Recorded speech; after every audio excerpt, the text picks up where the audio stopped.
Welcome to Fragments, the video podcast where two ex-work colleagues turn friends and now turn business partners, Joanna and Marissa, navigate the wild world of business. Join us for a real talk, laugh, and the occasional therapy session as we share our experiences, lessons learned, and ups and downs of entrepreneurship. New episodes, new dramas, but the same old coal-fueled chaos. Welcome to Fragments again, Joanna. So this week we're going to talk about our favourite guests. We've been producing, we're up to what, six shows that Wavebreaker produces? 6 shows. And more that are coming for this year. Yeah, so we've got multiple seasons as well with those shows. Yeah, so we got The Glass Ceiling. Yep. 2 seasons now. We got The Possum Companion, which is 1 season. We're just about to start 2. Yes. We got The Young and the Broke, which is very funny. And it's very new. Very new, I like it. And we've got Finn and Izzy that are hosting that, and they've got a good rapport. Yeah. Or as we call them, Fizzy. We've merged their names. Yeah. And then we've got Backyard Legends, and then we've got Fragments, this show.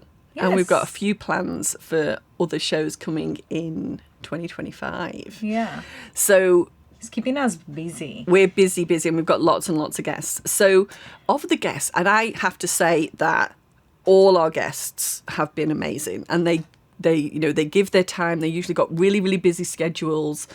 So I'm always so grateful for the guests that we have in the studios. There is so much learning and great opportunities to network as well, and to learn a lot on different topics.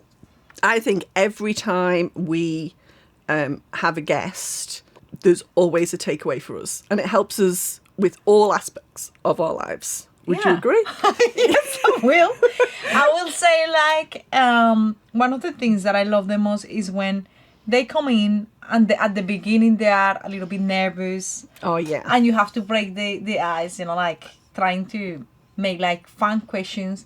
And when you start talking about their job, what they do, they're passionate about what they're talking, they start opening up, sharing. Yeah. And it's so much to learn.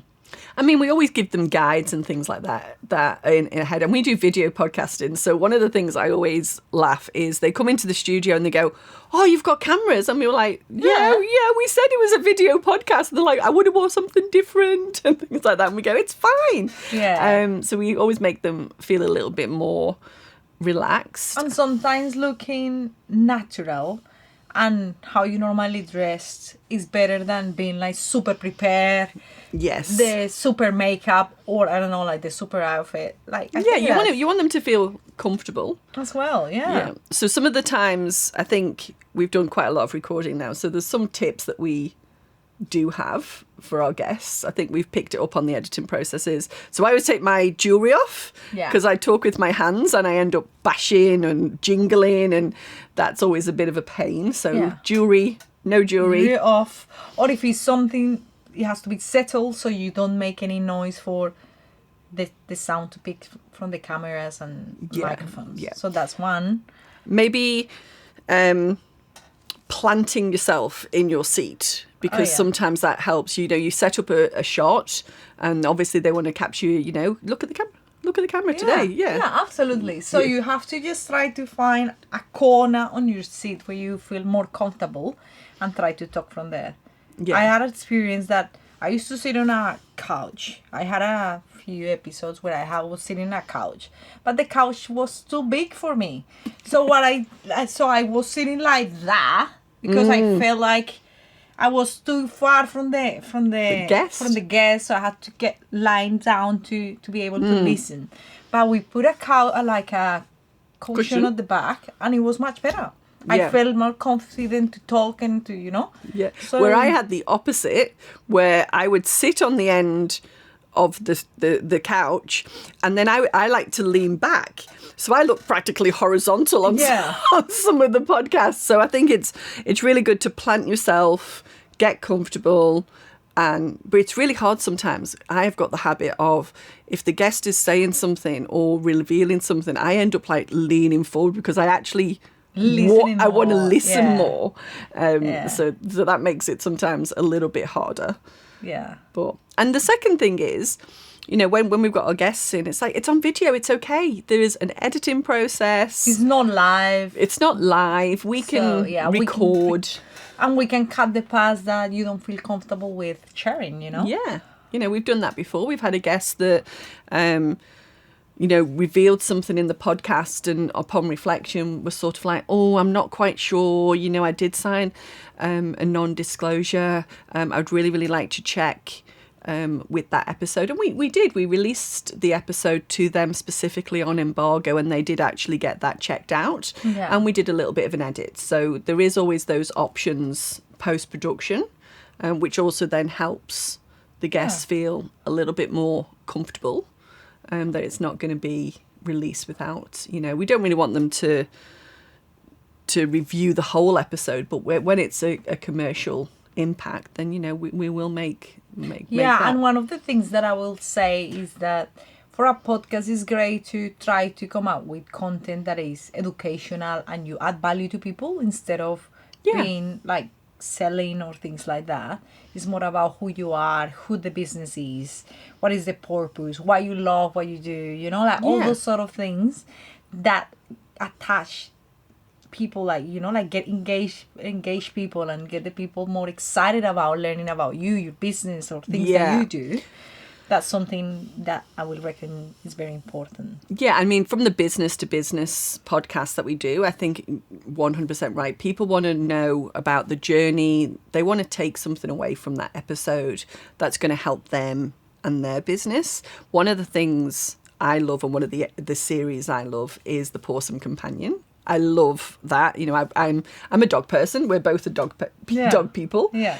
But there's always something from the experts that I can either implement with my pet. Oh my God, it's so much relatable. When I'm asking the questions, I'm actually asking, and I realize that I'm learning something new while I'm asking. I'm like, okay, I want to know more. It's very exciting. Yeah, it is, and I think we've also picked up on that where we've shared some clips from the podcast, especially around pets and managing your pets, or it could be taking your pet to a dog park, or how do you stop your dog from barking, and listening from the behaviorists on, oh, actually they're not being naughty. If you think about it from the perspective of the dog, I think the one that was really, really popular for us on our socials was from Amy. Yeah, it was from Amy. Was your dog is barking, and the person is leaving. So the person's walked away. The dog doesn't know that the person's walked away. Yeah. So when the dog barks to the street and he see the person going from one side to another side, the dog barks and the person obviously is walking that direction. Yeah. So they don't know that the person left because they actually was passing, no, because of the dog. So the dog thinks, I did that. They've walked away now. They're not a threat to my house. Yeah. So they think they're doing the right thing. But I think I have absolutely adored having the dogs in the studio and having a camera on the dogs, and just amazing. how adorable they are. I think and we shouldn't really talk about all the dogs because we have loved all the guests.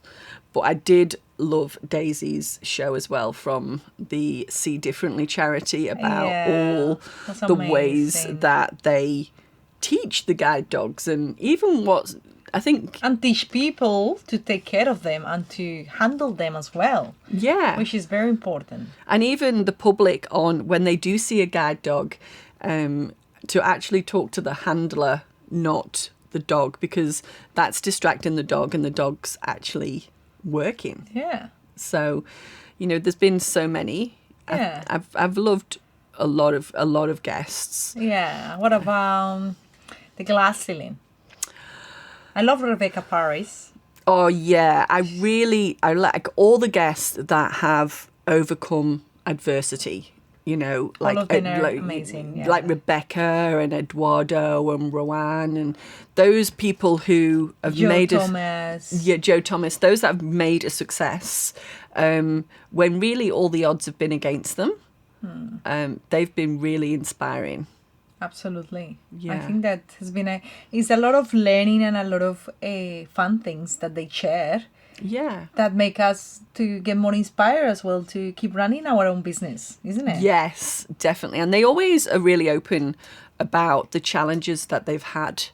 I think they've got a lot of resilience and grit. Yeah, and it's great that it's not only about talking about the successes, but also about how you got there and how resilient or adaptable have you become through the time to become, you know, like what you want to become. Yeah, and I think when you're either new in business or even if you're going to the next stage in your business, to hear that other people have been through that with you as well and they've come out the other end is really inspirational. Yeah.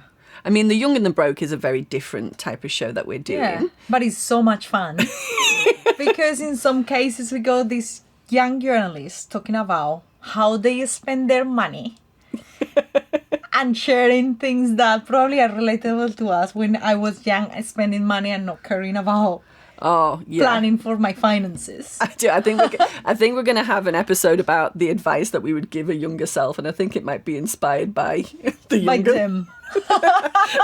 Young and the Broke. Yeah. So yeah, it's been and great I feel fun. that all of us need a little bit of learning about money as well, in some degree. I think there's always takeaways with money. Yeah, absolutely. Yeah. I mean, I did that the other day with you about how you can cancel your subscriptions on your iPhone. Yeah. So it doesn't automatically come out after a year. How many times, how many times do you, I don't know what you do, but I definitely do this. I get all inspired and I get all these apps around about January time. And I think this is what I'm going to do this year. And then the following year, I'm like, why is $80 gone out of my bank account? And it's just an automatic renewal. So even that is a way of... Yeah, but I actually, that option to unsubscribe is very good to make sure that you are not getting into subscriptions that you probably wanted one day but you don't need anymore. Yeah, I'm always, as soon as I subscribe to something on the App Store, I go back into my settings and I actually cancel the subscription.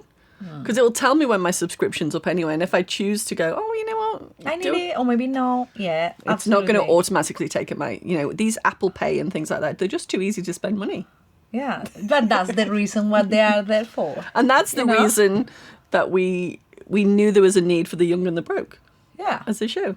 Because, there are so many learnings, not only for young people, but for everyone. Yeah. To think on how to handle their money and how to invest it in a better way. Yeah. And I think, Backyard Legends has been a good show as well. I think people want to know about the nostalgia of how people grew up, what their childhood memories were, how that's influenced how they live today, how it's influenced their career. And those people have been so successful as well. Yeah. And how they probably just handle those situations or those sadness or happiness in a backyard, talking about their stories. Yeah. So there's been a lot of learning in the last 6 months, and there's going to be not only in terms of creating podcasts, but managing a business, handling with situations, listening to people, ideas, being creative, adjustable, all of that has been amazing. Yeah, and it's been interesting when we've had the guest and we've stopped recording. Sometimes they've been really open with us about our own business and given us advice, and our network has really, really grown since then. I think when we have our guests on the show, we're always really grateful that they've come on the show, but I think they also take something away from appearing on the show that they've never really spoken about their journey before, or they hadn't realised their own successes. They're always so humble, aren't they? And I feel that that's one of the things, when people have reached so much and you don't spoke out those things, they don't feel that they have accomplished so much. But when they start sharing, that they realize, oh my God, I have done all these things that are very important for people to learn as well. Yeah. You can take any advice from someone that have done it before, and that's great. Yeah. And I always, definitely. And I always think I always feel really honoured that they always say, thank you for the opportunity for appearing on the podcast. And I'm like, thank you for being on the podcast. It's a two-way thing. I'm always so grateful. Yeah. It's great. Yeah. We're glad we're doing it, and we're going to continue to do it. Yeah, of course. With more stories, more amazing people, and more different type of podcasts, so we can try to give advice to all different audiences. Yes, because everyone wants to around learn. different aspects, yeah. Definitely. Thank you for surviving another episode of Fragments. If you made it this far, congratulations. You must be a glutton for punishment or just really love us. We hope it's the latter. Check out the Waybreaker Podcast Network for more great episodes like this one. And don't forget to subscribe and leave a review. We will love you forever. Or at least until the next episode.